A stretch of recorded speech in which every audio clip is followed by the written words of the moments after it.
Good morning. Welcome to Flat Earth Early Bird number 1618. I'm your host, Arwin. And before I start the show, please don't forget to share it on any platform you deem fit. And if you haven't already, subscribe to my channel and hit the bell notification so you know when I'm going live. Which is normally 1 p.m. Amsterdam time in the weekdays and 2 p.m. Amsterdam time in the weekend. And please also do support me through the PayPal and the Patreon. That would be much appreciated and really needed. For real. So, right. Anyway, yeah, starting late today, so it's going to be a very short show. The weather today is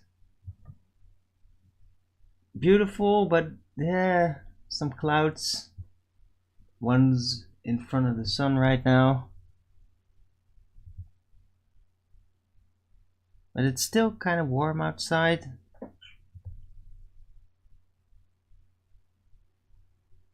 Wonder if it's gonna stay like this or if it's gonna clear up. Because this morning it was like super clear sky. But yeah, right now some clouds. Plants are still thriving.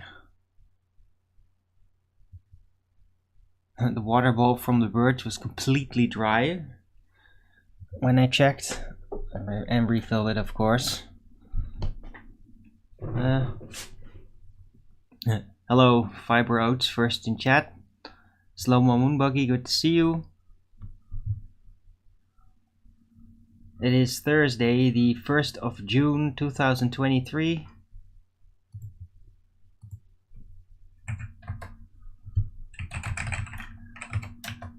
Temperature is 19 degrees Celsius, right? Ooh. It says here it's going to be like above 20 the entire rest of the week though, so with a very sunny weekend, looking forward to it. Hope it actually happens. Anyway, yeah. I'm super late because I overslept. I literally woke up 5 minutes before I normally start the show. And that's probably because I had a very late night. I don't even know how it happened, but I just stayed up super long. I don't understand really why. Maybe it had something to do with that I ate a big meal or something. Right. But yeah, not super smart move. So I'm a little wonky, but I still feel pretty good. I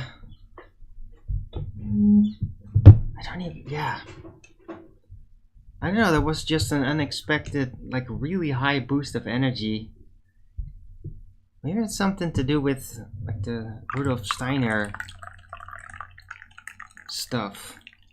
Somebody gave me that Rudolf Steiner review of Spangler, and yeah, that turned out to be a pretty good video. I watched it in the second parter and looked through the channel. He also had a sort of short autobiography just about Rudolf Steiner, and that turned out to be a really good presentation. So it wasn't like a mess up, which is very easy when it comes to Rudolf Steiner. A lot of people mess it up. Right, so I definitely recommend you also watch it. I already linked up Steamy Traveler with it in Skype.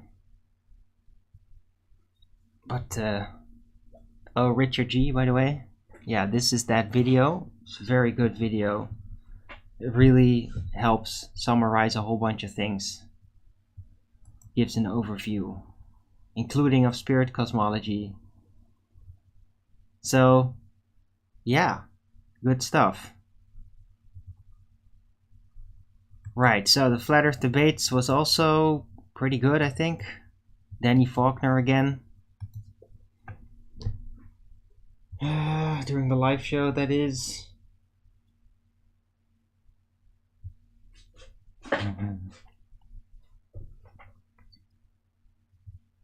After show lasted decently long. We went on until like 5 p.m. Amsterdam time.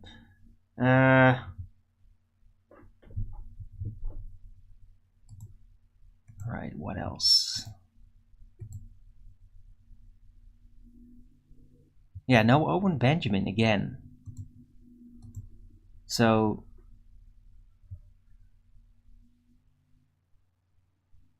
it seems like he's not doing a daily stream anymore in that setup. So he's taking a break, I think. Probably he needs it. But it's a bit weird to suddenly not have big Owen Benjamin streams anymore.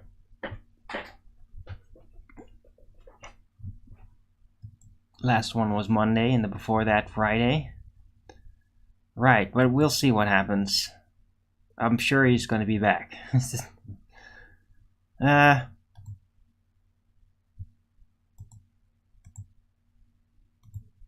see what else.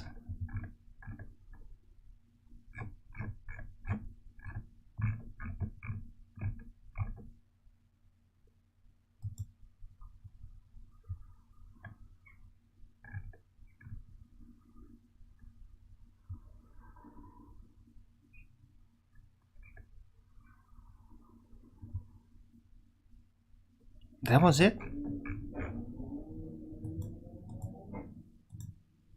That's what I did, pretty much. Hey, Lennox, good to see you. Right, so yeah, I mean, this is pretty much going to be like an hour show or whatever. So, bring it on.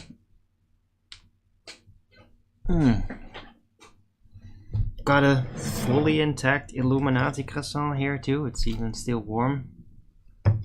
Did feel like I'm gonna be hungry.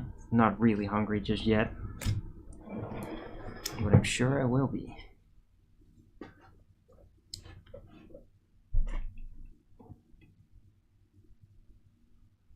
Right. Anyway, yeah. I was also a bit fascinated by the title from yesterday's show.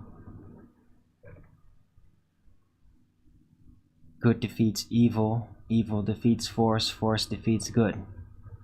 I just was puzzling in my head a lot and just thinking about, like, what if there's not just good and evil, there's like another thing there too, and people don't really understand it. You could see like force of nature, or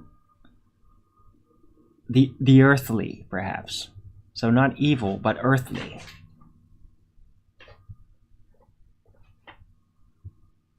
Like as a separate demeanor. I mean, there are people that literally like reject the very notion of good and evil, but they still have a stance. So you could also say, oh, it's neutral, but I mean, technically there is no real neutral. When you really look at good and evil, they're not really compatible, so then you're not going to be anything. While force specifically does emphasize strength, so like dominance. Right, but yeah, the puzzle was interesting.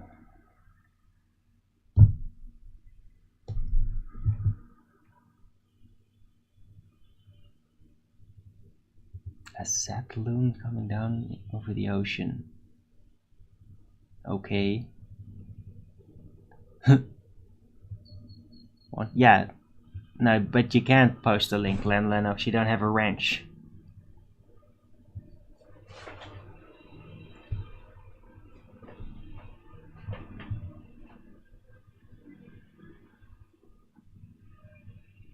Alright. I can give you a wrench for a bit and see how that works out. I remember doing that before and then ended up taking it away again. Right, but you got a wrench for now. You can post the link.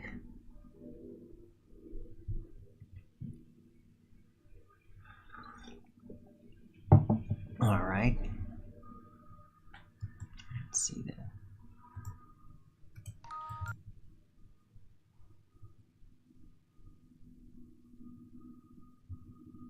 Yeah, I'm not playing the sound of it.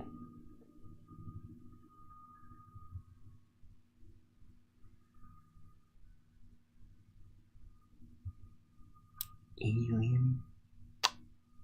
Wow. Yeah, there's a lot of alien talk going around again.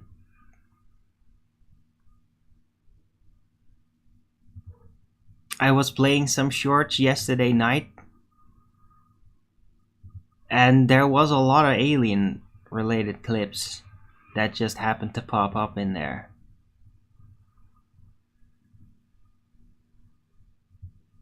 Right, anyway. Definitely not it. Yeah, I know.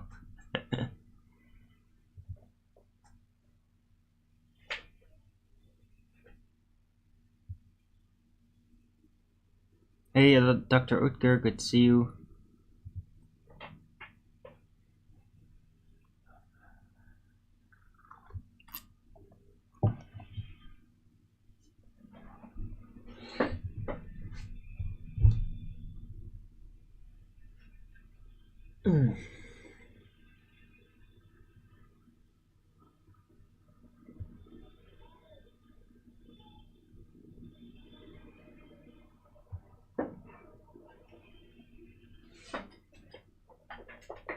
Fell from space. Yeah, right. Hello, Kevlar. Good to see you.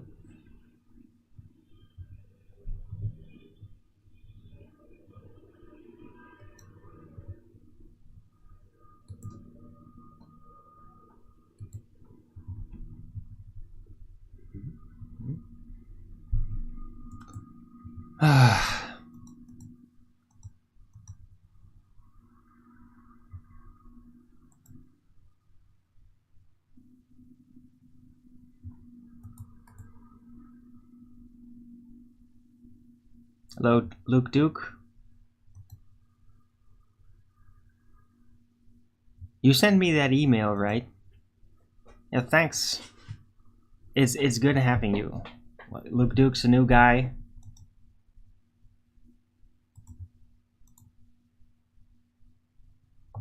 Came on the other day and he had a pretty good show.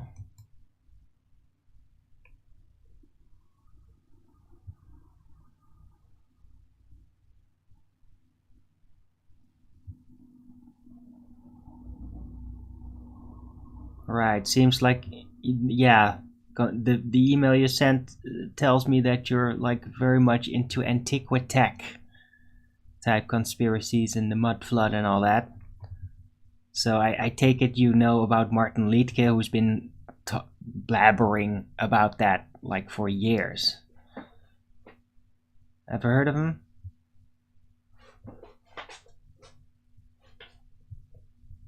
I don't really hang around there as much because, well, Martin talks a lot of nonsense.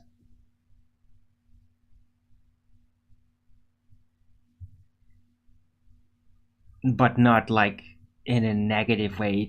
He just clearly makes up shit sometimes just to be interesting. Too much waffle, that's right.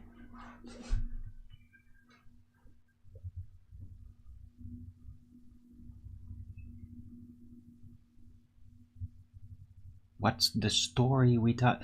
I didn't really have any. Like, I'm not super focused today because I went to bed just too late. Like, past. What was it? Like, past 4. It was not good.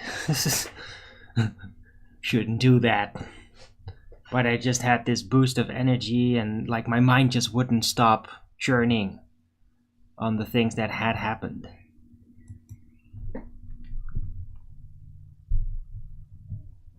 6 a.m. Jesus. Okay, Luke Duke.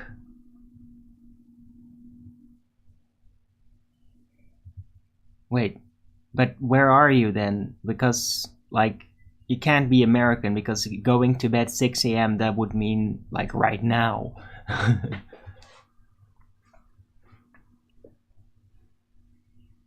Australia. Ah, okay. That makes sense. Right, so it is pretty late for you then. Alright?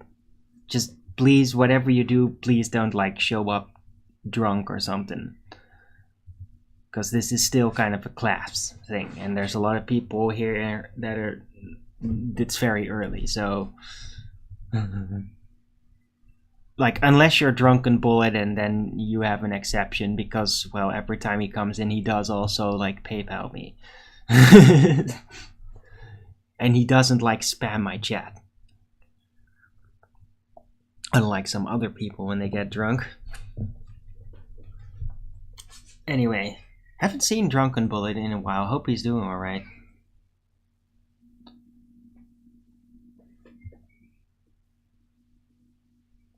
Alright, excellent, Luke. Right. You know what? I'm gonna give you a wrench.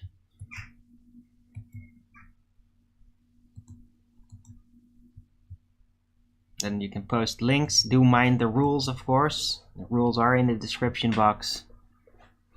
It's basically just don't time people out because you don't like what they say. Leave it to me mostly, unless it's like a very obvious, like, personal attack or something. That's really gross. When it goes in that direction. But anyway, most people in my chat have wrenches, so as a newcomer you don't have to concern yourself much with managing the chat.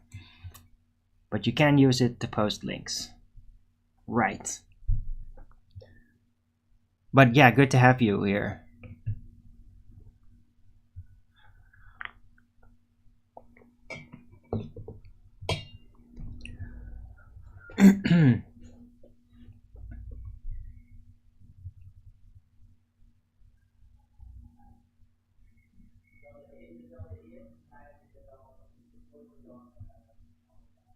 What are you doing?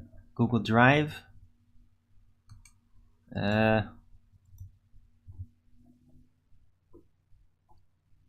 Oh, right.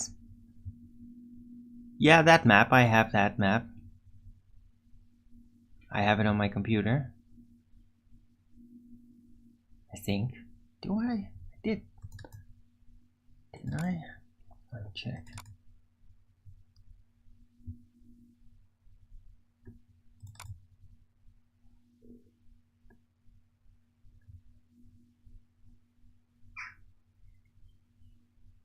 Maybe I didn't have that one, that specific one.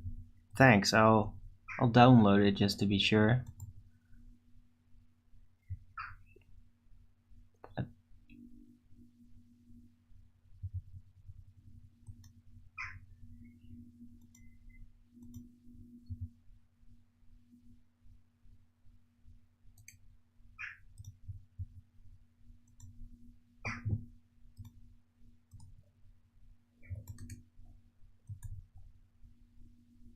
I think I might have it somewhere else though, but anyway, yeah, it's interesting.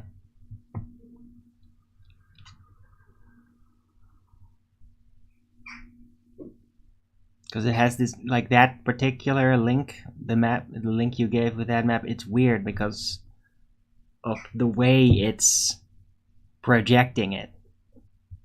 It's a very weird map.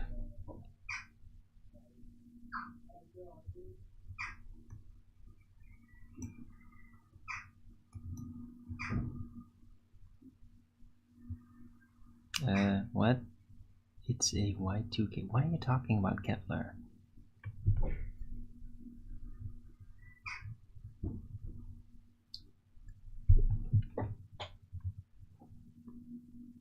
You're going to do an experiment to prove it to... Okay, look, Duke, well, good luck. I mean... It's not really gonna be an experiment, it's just gonna be a test. But, yeah. Have you been following Flat Earth debates? Because there's a lot of, like, technical insights you can learn there. That's why I'm part of that show. For years. Longer than I've even done the Flat Earth Early Bird show. Right, you started 2015? Okay. Yeah, me too. made my channel in 2016.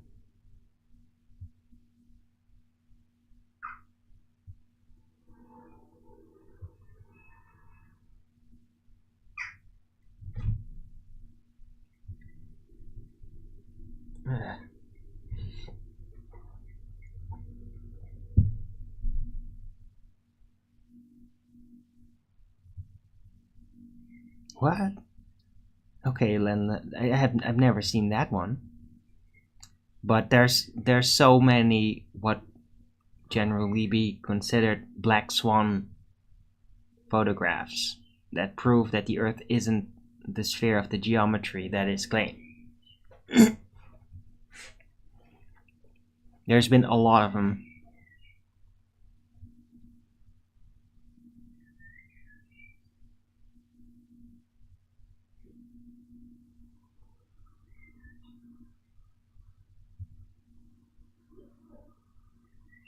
Yeah, Len Lennox, but that one I'm not sure about that.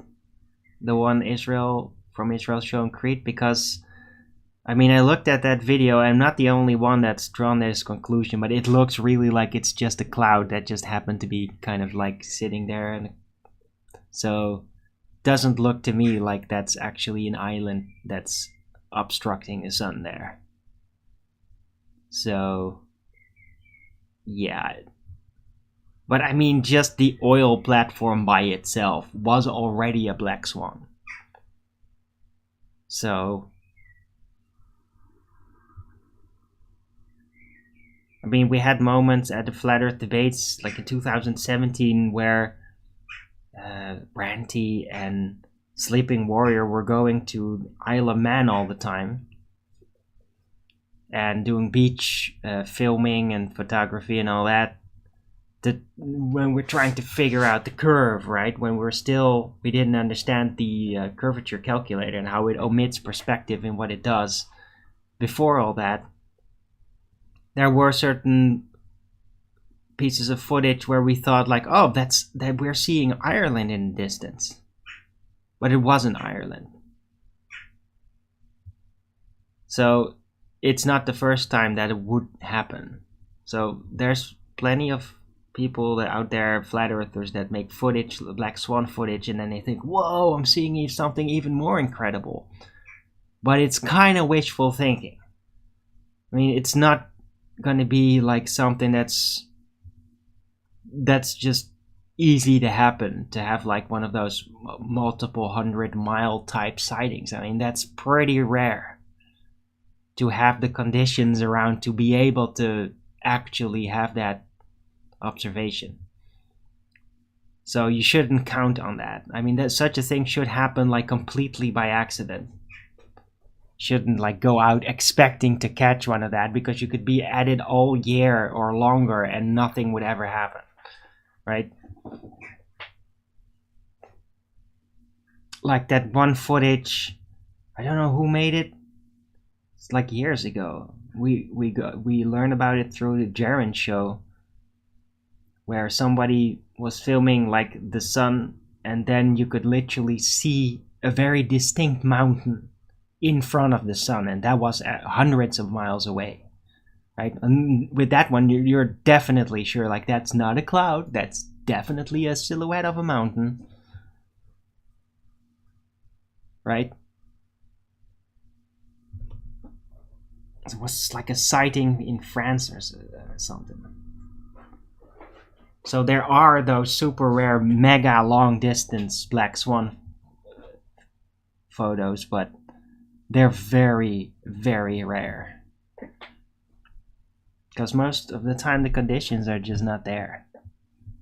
Anyway.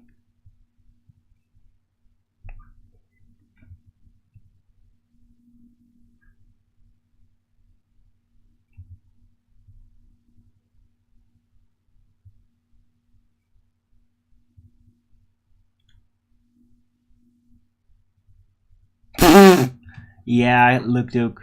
Oh, ham radios proves it's total horseshit.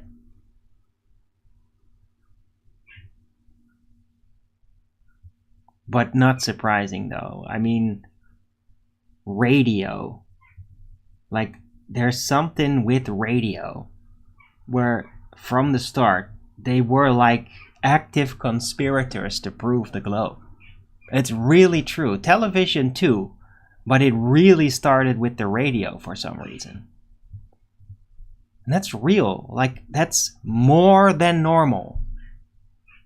Like, talk a lot about the globe Earth and about outer space and fantasy, sci-fi over the radio. It's always been like that since that first came on.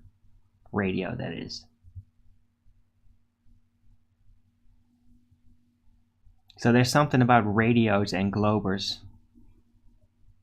A lot of globers have radios, and there's a lot of stories made up about how ham radios can prove the reflection of the moon or all kinds of nonsense. Reflecting off the... what is it?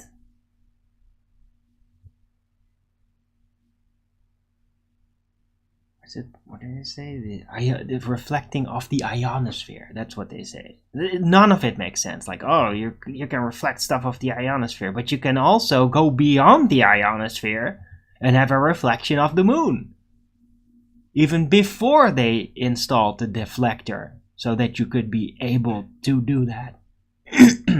So, yeah, there's a lot of nonsense with radios and supposedly being able to prove the globe.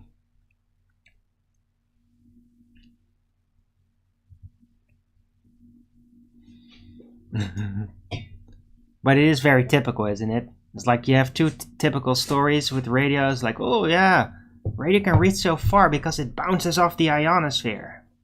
Okay. Boing, boing. Oh yeah, sure, right. But it can also bounce off the moon? But the moon is beyond the ionosphere, isn't it? Oh. Wait, another inconsistency that I spontaneously just realized about the globe? Yeah. I literally just figured this out. Just putting the data concerning radio stuff, arguments. Like, yeah, they do claim signals bounce off the ionosphere in order to overcome the curve. But then at the same time, they also say it goes straight past it and back in order to reflect stuff off the moon. Well, how can it go past the ionosphere if it's bouncing off it in order to bypass the curve? Incompatible arguments.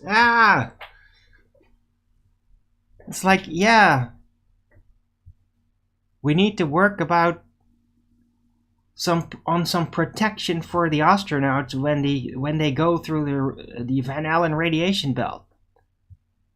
Like the one they already went through when they went to the moon, and everybody that did that's just fine?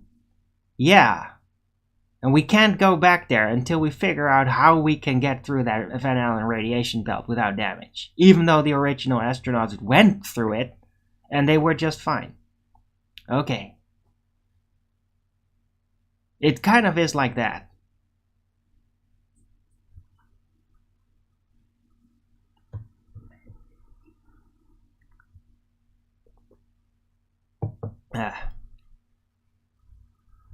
No satellite dishes are pointing straight upward. Yeah, you're damn right. They never do. They're always pointing horizontally.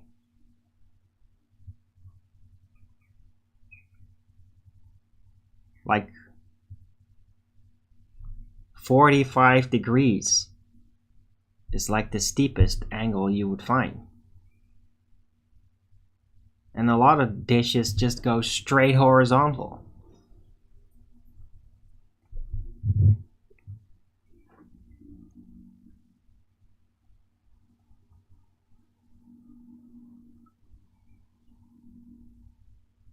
It says it bouncing radar signals off the sun. Well, that's just ridiculous. I mean, slow-mo moon buggy. Like, that literally shouldn't be possible. Like, because the sun supposedly is emanating all these signals, and it has a black body. Like, it wouldn't be able to do that.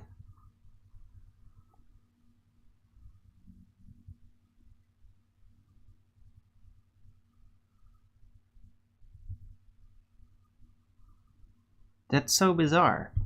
And like, how do you even know it's gonna be the signal return when you get it? Like after that distance, going through like a giant microwave, supposedly, which the sun is, with a black body. So what's it even gonna bounce on? On the burning gas? Like what?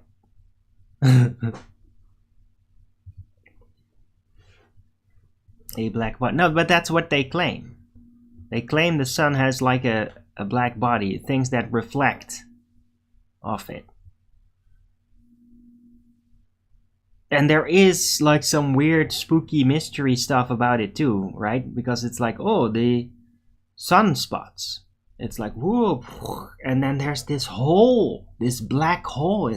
For me, when I was still a globe believer, I was like insistent as soon as I saw these images that there's literally a black hole, an active black hole inside of the sun. Like, it's like burning and shining on the outside, but on the inside it's actually already a black hole. It's already collapsing. So it's like in an equilibrium between exploding and burning and imploding on the inside. That's what I argued when I was 16. Because of those observations, which were in retrospect really more like 3D animations. I don't exactly know how they do that, like the whole sun flare of the sun's surface. I think it is some kind of a 3D animation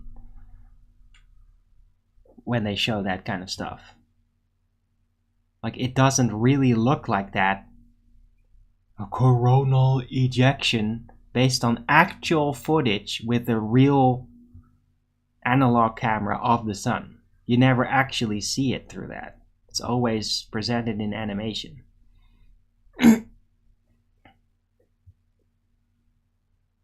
That's a good idea. Black hole with equilibrium. Of course it is. I am the most brilliant ball cosmologist that I was ever born. So of course I literally just immediately figured that out when I was 16. I wanted to be a ball wizard. I wanted to be the one to tell you the stories on how to figure out what the hell's going on with that globe cosmology. That's what I wanted to be, was my first real realization of some sort of profession. Then I figured out the entire world was completely fucking demonic and they would only abuse that skill. And then make me really corrupted with it if I had just embraced it, and they would demand that I'd be satanic and all that shit, or they wouldn't let me in, all that crap.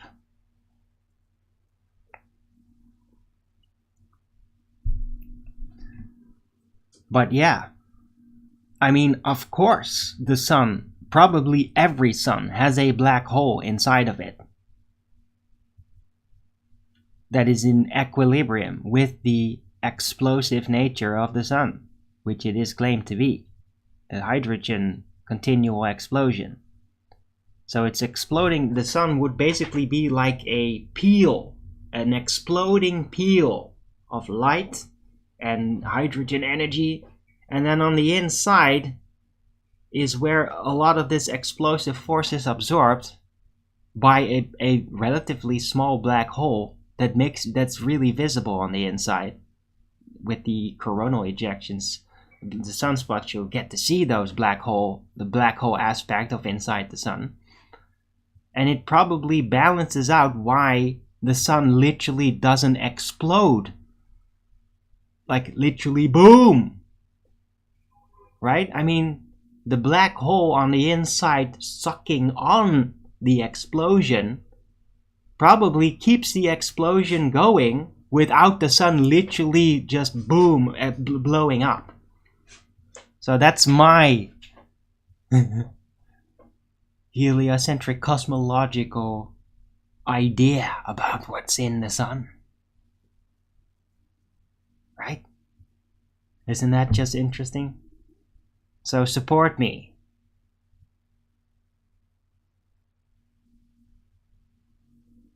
People with this profession normally out there, like, they make a lot of money continually. making up ideas like this and doing a really fucking piss poor job or really boring math shit to present for it, for all that money they get. I would like to get some money that actually equals the value of my ideas. That would be really great if I actually got something that was worth that.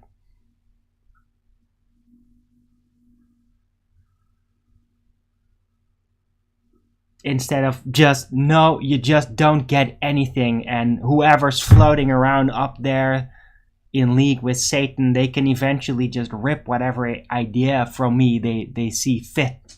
And they can get a lot of money and a lot of praise for it too. Yeah, it's fucking great, isn't it? It's great when you live in a world where you can't get recognition for anything, but everybody loves to steal your ideas. Owen Benjamin also knows about how that works. But so do I.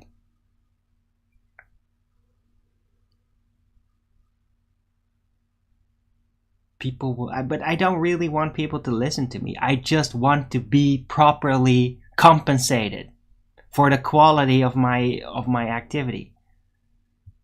And not necessarily meaning the early bird show. It's just that what I can contribute to ideas is valuable. I already have things that I've contributed that are valuable and that are utilized, almost standardized to this day.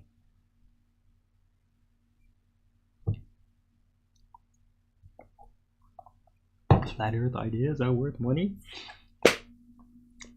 No, not necessarily. But they can be really durable and high quality and help progress people's understanding and avoid aberrations. Yeah, and me pointing out that there's such a thing as aberrations within lore and reasoning in all kinds of departments, psychological and physics related. Yeah, that's already a really fucking valuable insight, yeah. But you can't express that in money value. It's just, it's there, it helps everything.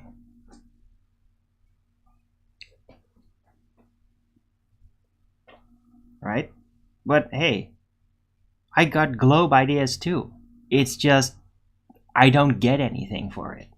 Maybe a couple of claps. Oh, goody, fucking goody. Oh, you clap, do you? Oh, that's just cool, man. Yeah, and in the meantime, I'm continually balancing on the edge of broke in my daily life.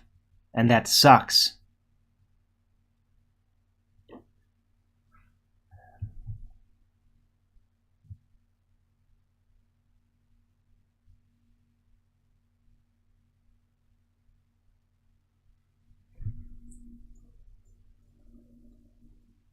What? Big protected by God? What the fuck? Yeah, look, Duke, I mean, God is not gonna do that.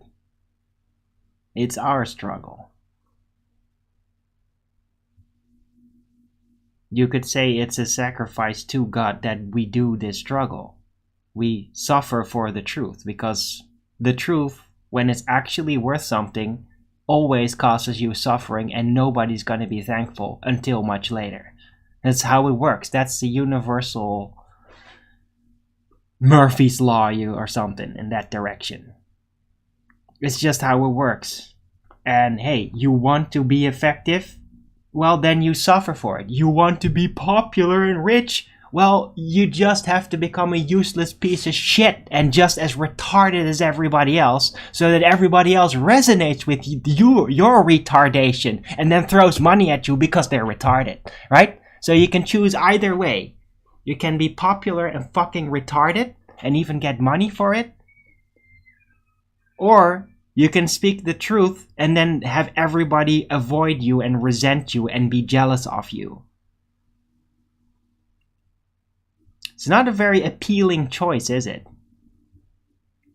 Either way, really.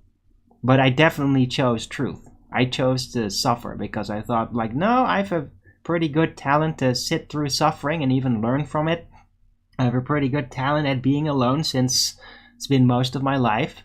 So I choose truth. And I can deal with the consequences of it. And hopefully God will reward me after my life for that. But even if he didn't, I'm still doing it. Because I'd rather suffer through truth than become fucking retarded and popular.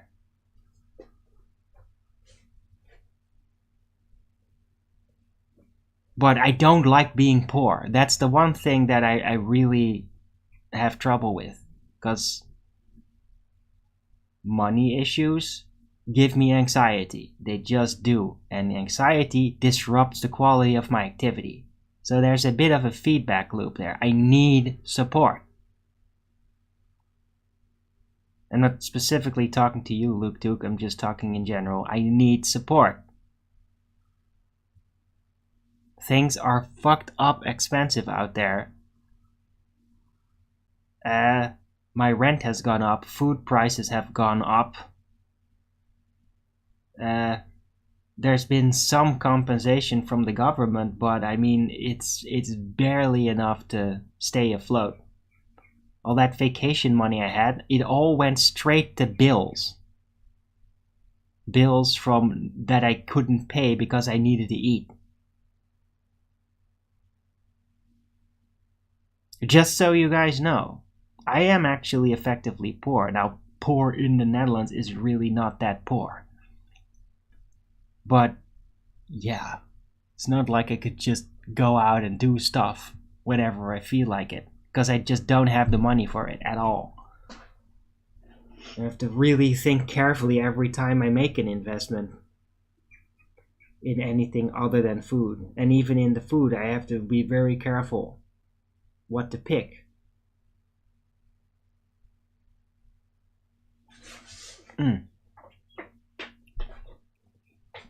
Got kicked out of church, yeah. Chosen food over shelter, oof. That's rough.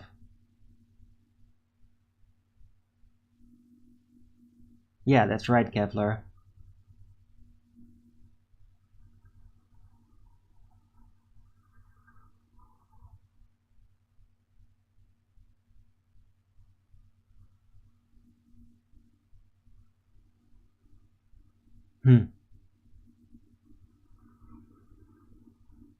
Wow, that sucks, Luduk. Right.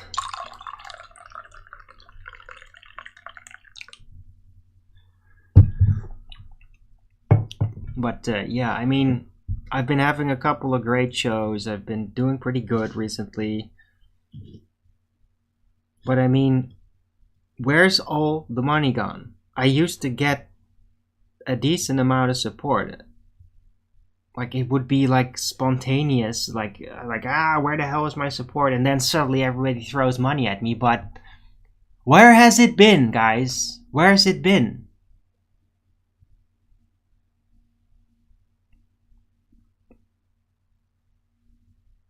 I mean, am I not really interesting anymore, or is it not worth it? Or well, there's some other shows you really feel that need your support even more. So Arwen's just gotta survive somehow. I mean, I don't like to be deprioritized like that. Right? Because I'm not like a really financially capable guy that has like all these little projects on the side that give me money also. I don't have any of that. Right? I got the GTI, but I mean, that thing is barely running. It's been just kind of for me tinkering to no end for 5 years or more. And there's nothing coming out of it. It's just trying to make it feasible somehow so that it could potentially get money out of it that might work again. But it's been years since I've even been able to even do anything with it other than just tinker. Get some work and do this part. Yeah, no, all work that I could, especially part-time, would be exactly in this time slot.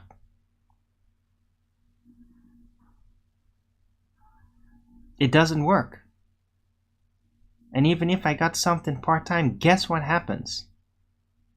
I get the income, then that income is immediately taken out of my welfare, causing me to literally have zero increase in income. It's pointless. The only thing that works is just direct donation-based support. It's literally the only thing that actually increases the net income situation. It's not the most eloquent setup, I know, but it is what it is. And that's why direct support is really the only thing that helps my situation. Or me completely abandoning YouTube and trying to get some full-time job, which will definitely be right over this time slot, so I won't be able to do the show ever. I don't even have a freaking internet mobile, so I literally will not be capable of doing it. Yeah? And then, oh, you might do a show in the evening or something afterward. Yeah, well, guess what? I'm not really a working man that's worked all my life like that. I'm gonna be so fucking tired and potentially depressed, I'm not gonna get on YouTube after work. So, yeah, that's it. Oh, you want me to get a job? Oh yeah, well, the trolls do too. They love telling me too. They love telling me to get a job. Yeah, because they know when I do, it's over. That means end of Arwin on YouTube. You get it? That's how it is. It's not because I don't want to do it anymore, the YouTube. I like doing this YouTube thing. Been developing it. I like getting to know all you guys. I can't get by if I have to like be hungry and stressed out. It's not gonna be a lot of fun shows. Yeah? So there's that. If I really want to fix my situation and move on, yeah, well, guess what? Goodbye, YouTube. Goodbye, internet activity. That's a fact. There's no debating how that will go. It's just how that is.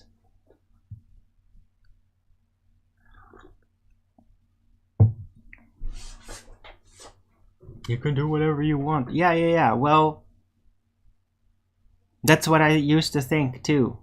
And then it turns out that's not the case at all. I have a lot of trouble even like getting up early. Did you know that if I get up like before 10 o'clock, for the last 10 years straight and more, I get really sick. I get sick where I have to like be careful not to throw up. Yeah? That always happens. It's really great when you want to get a job. Oh, it's ideal. Oh, yeah. No, it isn't. It's really fucked up. And nobody gives a shit, too. Just see it as a weakness and a liability. It's like, oh, you're not good for... They fire you. Yeah? It sucks. The working world for me really fucking sucks. I'm not built for that shit. I'm built for talking all fucking day long. That's what I can do. That's what I don't get exhausted doing. That's why I keep doing this every day, guys. I do my show every day. Yeah? How many people you know out there that do a live show every fucking day? Yeah? Talking about pretty complicated subjects and continually growing and finding new dynamics and finding new fields that were never even considered.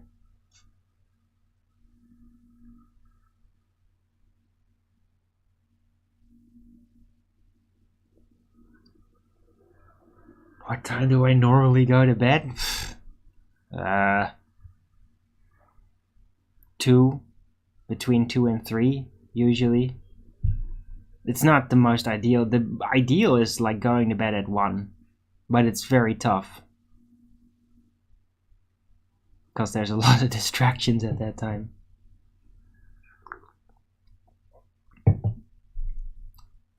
It's okay for other people to work? Yeah, because they can. Because they got a working life. They don't get sick continually just because of the fucking work. Yeah, and hey, I provide a service here. I have a show. I have ideas. I have disciplines. You can get here and share your ideas with me and reflect upon them. You can ask questions and I will have answers. I provide a service. It's worth money. Not everybody does that. And I'm literally daily, readily available, effectively for free. Like, it's not like I even have a paywall for you to get any information. Yeah? So I'm technically already giving it away for free, all of it. But I can't hold out if I don't get support. And that's how it is.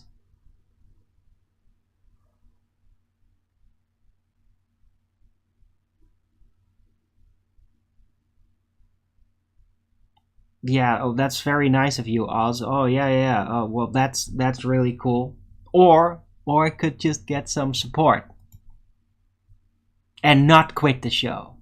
That would be really great if I could just not quit the show and keep going.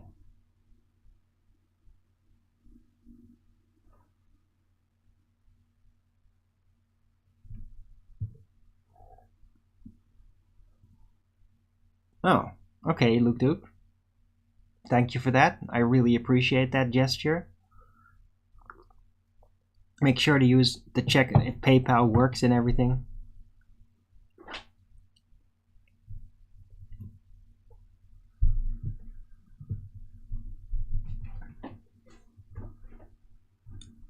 Okay, logical. Yeah, so you're earlier. Yeah, my dad's very early like that too. I've always been a late guy, a night guy. Okay, well, if you don't value it much, you shouldn't be in my chat, you dumb bitch. I don't value the show much. Oh yeah, well you made an account, subscribed specifically to come and say that here. What the fuck is wrong with you?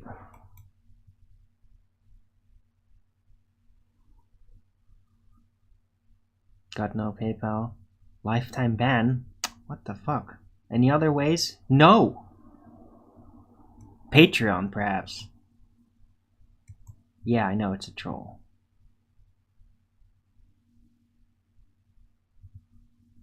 Damn it, Jadot had the same issue.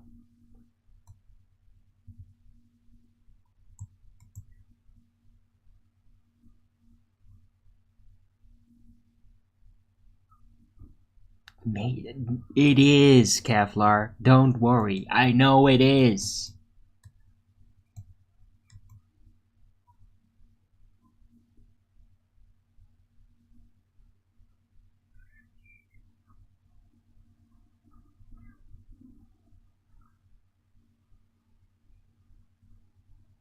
Right, so yeah, Luke Duke, I mean, Jadot had the same issue. He's also from Australia. I don't know how you guys can do it. I'd suggest, like, try to find somebody, a neighbor even, or a friend that isn't banned from PayPal. Hand them some cash, or do a bank transfer, which would locally be not really an issue. And then have them PayPal me. A lot of people also use their wife's PayPal to send me money, right? So that works.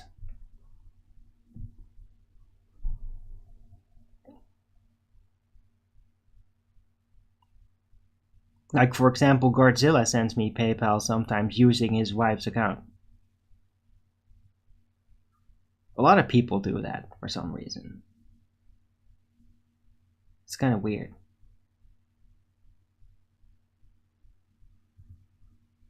Like, the men get themselves in trouble with PayPal, but their wives then don't.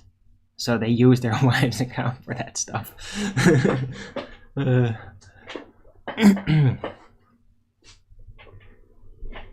Right, but yeah, I appreciate the support if I can get it. A new email like Proton. What? Okay. Well, my PayPal works fine with my Gmail.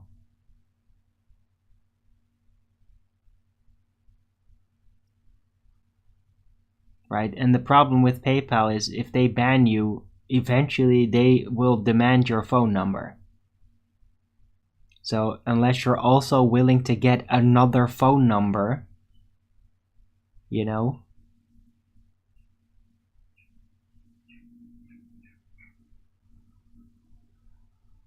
they will eventually just catch on.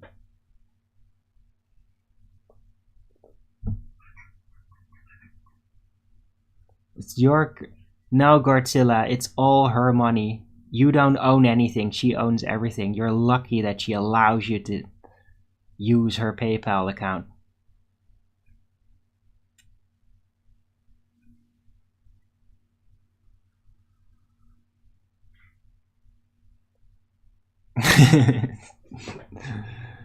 Low truth over comfort.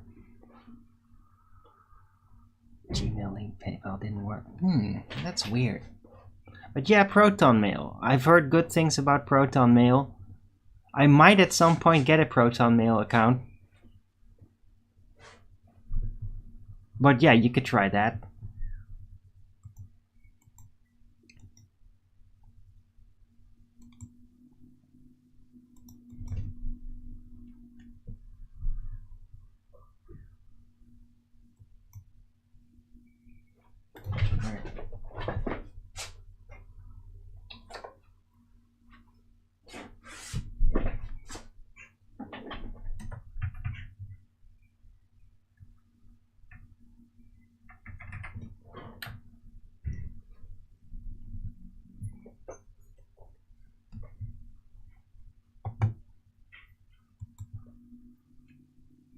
Professor Kev. Bitcoins? Well, bitcoins are actually a huge hassle.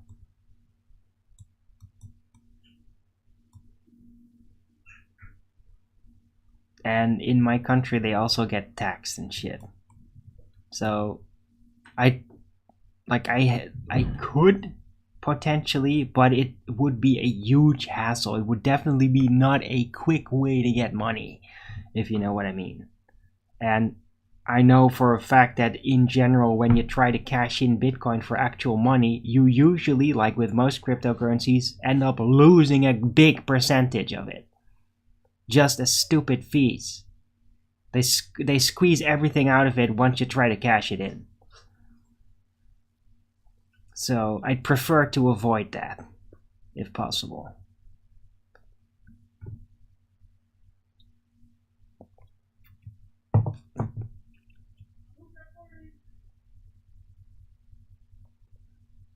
Right.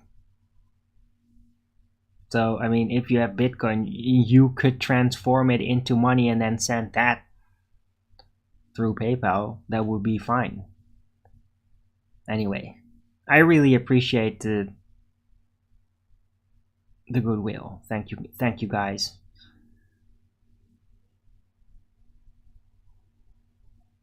People mailed me books. Yeah, technically you can send money in an envelope. That's right. You can do that. The Owen Benjamin style. I'm technically open for it. My address is... I've been pretty much doxxed in 2017, so doesn't really matter. But yeah, if you want to send me mail and with money or with other things, like well, Steamy Traveler sent me this great t-shirt. Really happy with it. He also sent me like nice candle, like soap that his wife made. It was really cool. No drug, yeah, duh. What the hell? Hey, so yeah, you can technically send me things over the mail, and that works, or that works mostly. Steamy Traveler did try to send me something recently, but that never arrived. There were issues with it. He's resending it.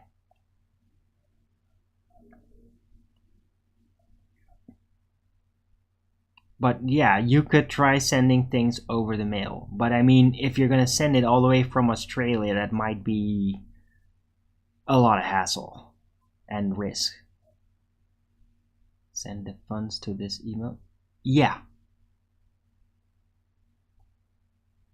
Wait, how does that fund to the email? You mean through PayPal? Yeah, that's my PayPal address. And my Skype address.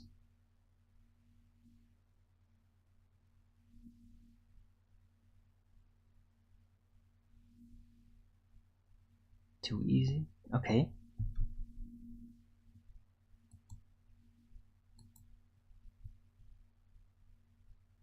But yeah, if anybody wants my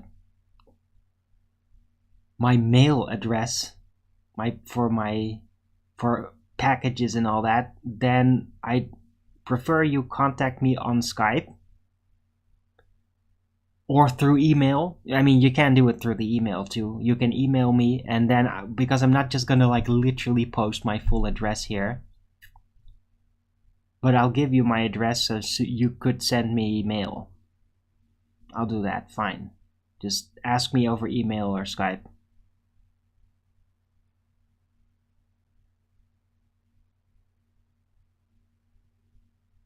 What?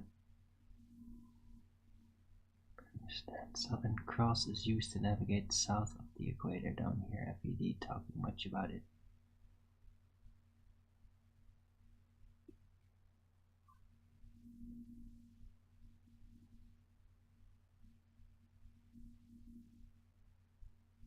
You mean in celestial navigation?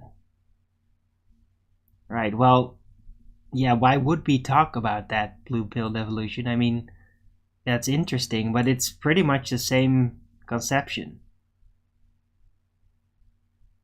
Right? The point is that the Polaris or the Southern Cross, it's not about where they are literally on over the Earth. It's really about what angle they are versus the horizon. So it doesn't really matter whether it's Polaris or the Southern Cross. Right? The Earth is not a disk like that. Polaris is not dead center above the center of the disk. I don't believe that is actually what is going on. The North Pole should be an entire line. A line on the map. Like it is in the rectangular projections. And so Polaris is dead above you over that entire line. It's not a point.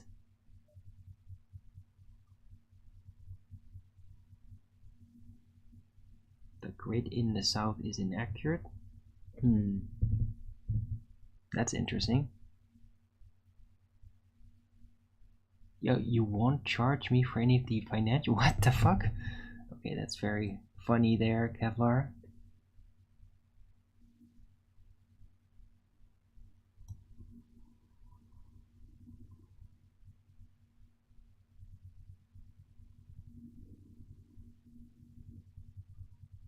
Three North Poles. What? Well, there's the magnetic pole, and then there's the celestial pole. Right? Magnetic poles shift. There's like two magnetic south poles, apparently, and one magnetic north pole. And they shift. They move around. But the celestial poles, they don't shift.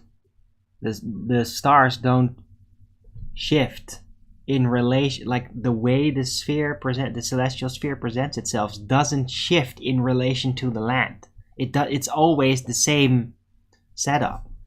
So the magnetic poles might shift around on the land and the ocean, but the celestial poles do not shift. They're perfectly consistent, and you can even find proof of that back in ancient architecture, like the pyramids of Giza, that have specific bizarre tunnels that are there to catch stars, which will still appear on exactly the right spot, which means it's proof that the way the celestial sphere is oriented over the earth, virtually, because it's not actually a physical thing, has not changed over thousands of years. Like at all, not even a little bit. So the celestial poles are always going to be exactly the way they are. But the magnetic poles, they move around. And that's measurable, even.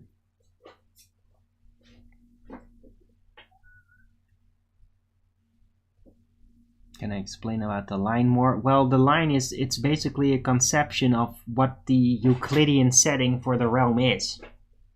Because there's a lot of disk earthers.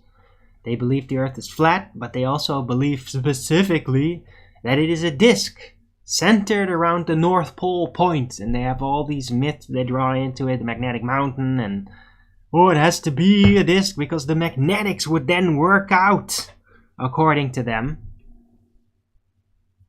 And so they reify it into a disk and become disk earthers with all these ideas attached to the specific disk layout.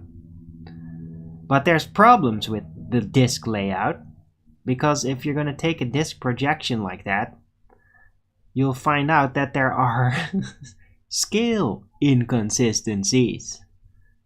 And when there's a scale inconsistency, well, then you know for a fact it's not a literal representation. It can't be Euclidean representation then. If there's not consistent scale throughout the thing. So it's not the Euclidean thing. And that made me realize that the disk model is just a concept. It's not a disk. The scale is not consistent on that disk. So why would you assume everything else is literal? If you can't get the scale right, then you can't use that as a Euclidean template. Doesn't work. So my conclusion was, okay, well, in that case, what is the other option? Well, rectangular. Rectangular and looping, no less. In the rectangular setting, there is no North Pole point or South Pole point. They're just further north on the strip. So I can show you some pictures of that, and then I'm gonna run out eventually. Today was gonna be a short show. Alright, let me see. Where is it?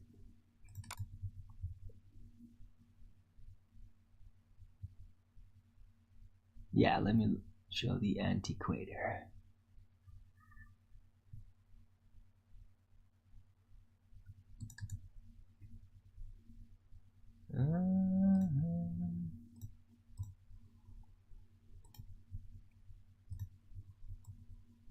Right, so here's a picture.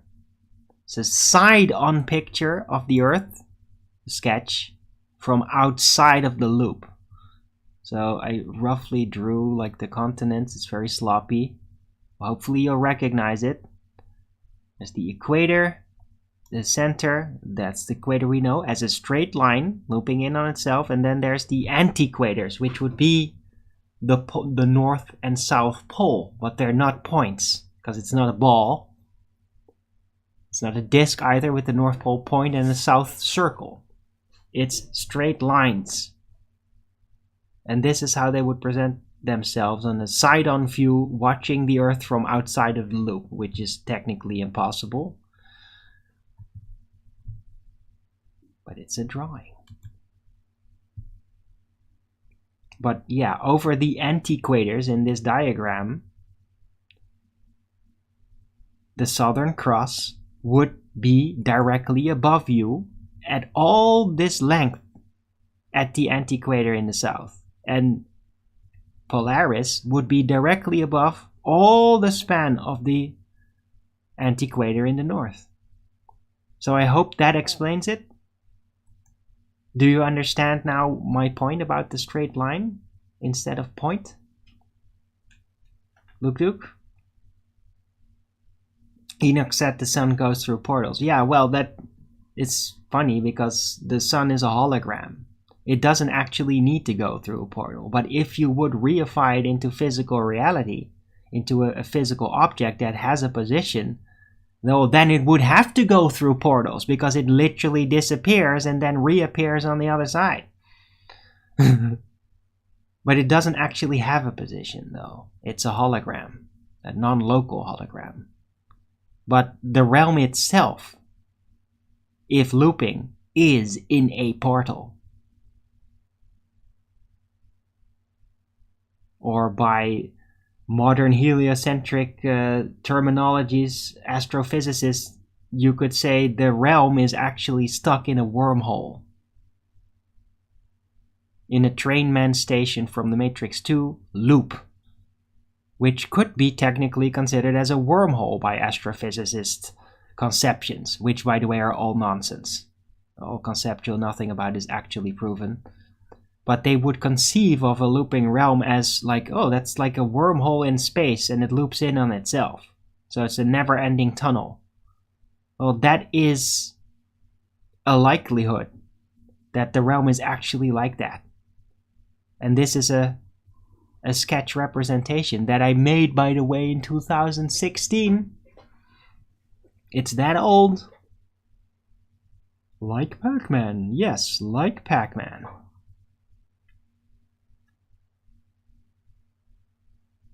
Right. So yeah, if you want to know more about that, then watch my old Flat Earth Talks show named The Antiquator. Now it's very easy to find them. You can just go to my main channel, Arwin, not Arwinian Bear. This is my backup channel. You can go there and go to the playlist Flat Earth Talks. It's not a huge playlist, so it's easy to find in there. And then you can check out Mustacheless Arwin being really enthusiastic about my conception of the antiquator, which I mostly just already explained. But back then I already did that, 2016, and I was really, or 17, somewhere there, and was really enthusiastic about it. Right, so check it out if you want to know more, and I'm gonna round out the show. So thanks for coming, everyone. I hope you liked this show, even though it was a very short show. I thought it was good though, and it was good for me to use the opportunity to remind everybody that I really do need support to keep on going. Right. But anyway, if you like this show, then please don't forget to Rogan's it up. And if you haven't already, subscribe to my channel and hit the bell notification so you know when I'm going live, which is normally 1 p.m. Amsterdam time in the weekdays and 2 p.m. Amsterdam time in the weekend. And please also do support me through the PayPal and the Patreon. That'll be much appreciated. I can always use the support. I really need it, so please keep it coming. Right, so I'll be back tomorrow with Flat Earth Early Bird number 1619 on a Friday, and I'm going to join the Flat Earth debates over at Nathan Oakley 9080 channel, which should start up any second now, and I hope to see you there in the chat. And until the next video, keep it flat.